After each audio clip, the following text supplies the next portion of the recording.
Hello, good morning everyone. This is Yellen. Welcome to our farm. We make our chicken coop here.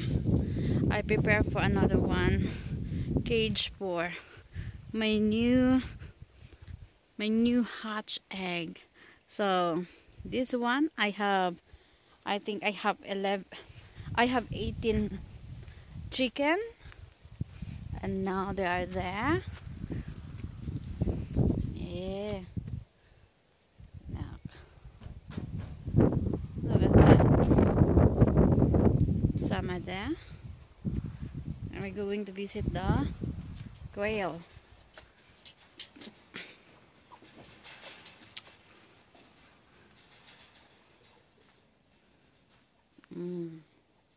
I did not collect their egg.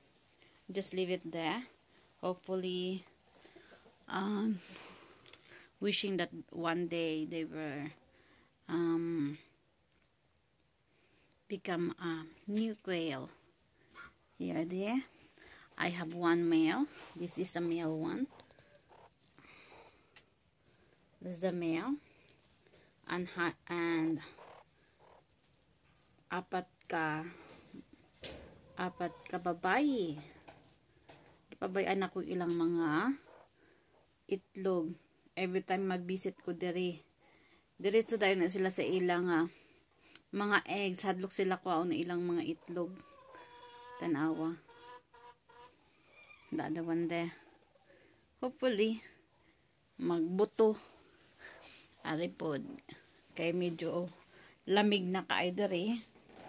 So, separate na akong kay nabulag ang isa niya kamata. Nasobrahan sa isa kalalaki kay very aggressive kaayo ba. Ano siya. So, this one black hen. Try mag-hatch sa iyang mga eggs. So, here. And another one to every day makakolekt ako 5 to 6 pa lang kay pila lang man ni sila mga 8 pa lang man ni ata ng mga babae. No, the other one gwapo kay ang color. Gwapo kay ang color. Ari siya dagko unta niya mga itlog. Ari kaso lang ginakaon niya iyang mga itlog. Unsa man. Ay pagid ang isa ka lalaki ganahan pud ko ani kay very friendly lang sila, dili man sila manampok.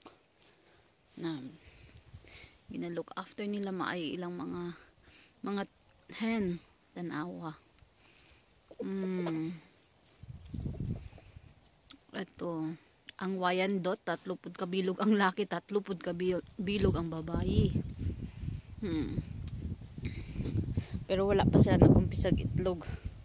Dari among orchard na ami apple. 1 year old pa lang ni siya pero more than sa 5 feet ang kataason.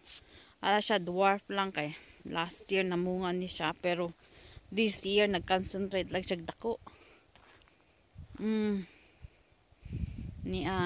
May cherry pud mi diri, mga 20 ka cherries. Karon kay lamig na, umpisa na siya hulog ang mga dahon, naga brown na. Tapos pagbalik pagtapos og winter, magbulak na sad na siya kag magbunga. Naami pud persimmon dere.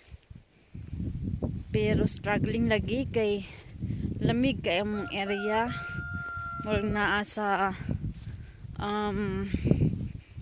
isa naga -7. Tanawa, struggle kaayo siya. Diri among expansion sa among mga manok. Nagpabuto mi sa karon, hopefully magdaghan kay lapad man ni kaayo among area. Amo alang nag-construct sa kong bana ni Daryl Dinero.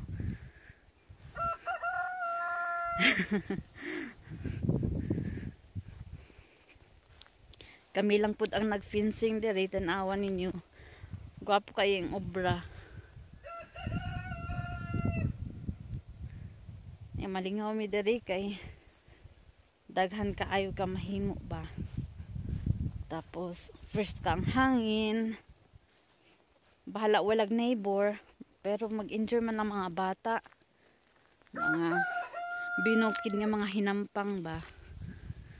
Bye-bye chicken, bye-bye na.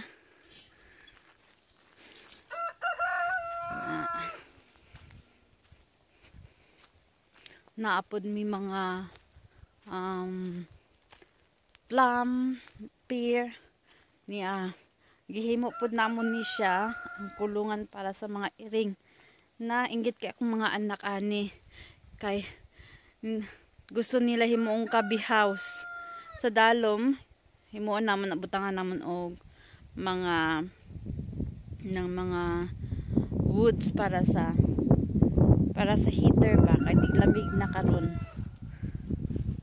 na dito mo ang mga nectarine, tapos mga plum naapod mi dako kay nga dam pero wala pa ang tubig kay nagalik pa. Tanawa ganahan kay mi diri kay very green ba nami sa lawas. Lami po sa imong utok. Dili magsakit imong utok ay layo sa radiation. Tanawa na nectarine na mo siya. Hopefully one day magbunga na ka. Kay dako na ka. Kapoy na kog alaga. Ali siya. Dako na pud baya. Naabot ni olive tree. Dagan po ni siya. Apricot na apod mi apricot. Gwapo siya utan-awon. Muna siya ang mga apricot. Hopefully this year magbunga na siya. Naami diri amon ni among palibot. Naami shed. Gamay lang among balay. Pero okay lang man. Kay most of the time naaman ka sa gawas. Maglingaw-lingaw o pangguna. Hopefully ma-develop pa sa more nga magdaghan pa gid ang mga prutas.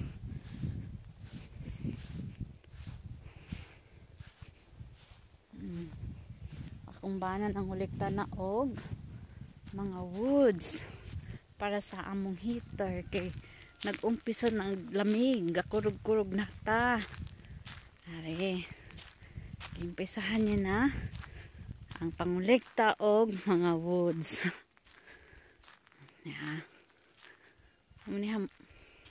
Mag-enjoy la ka diri. Wala mi kay neighbor. Ang among neighbor mga 1 kilometer pa. Pero enjoy man pud mi. Kay family bonding more ba. Relax sa ulo. O sige, babay sa now kay i-check na ko mga bata. I-share po na ako dari ang mga colors sa akong mga bulak. Gwapo ka ay mga bulak guys. Ay tanawa. Daghan mga bidira ba na manguligta na sila. Gwapo kayo. Mga bulak. Sige, babay sa ana ha. Bye.